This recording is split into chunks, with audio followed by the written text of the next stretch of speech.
شروع کرتا ہوں اللہ تعالیٰ کے نام سے جو بڑا مہربان اور نہایت رحم والا ہے۔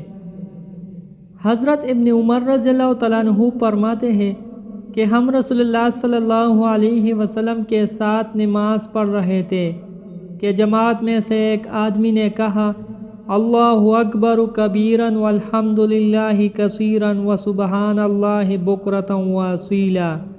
رسول اللہ صلی اللہ علیہ وسلم نے فرمایا، اس طرح کے کلمات کہنے والا کون ہے؟ جماعت میں سے ایک آدمی نے عرض کیا، اے اللہ کے رسول صلی اللہ علیہ وسلم، میں ہوں۔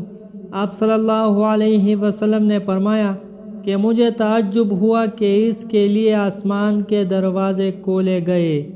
حضرت ابن عمر رضی اللہ تعالیٰ عنہ فرماتے ہیں کہ میں نے ان کلمات کو پھر کبھی نہیں چھوڑا جب سے اس بارے میں نے رسول اللہ صلی اللہ علیہ وسلم کو یہ فرماتے ہوئے سنا۔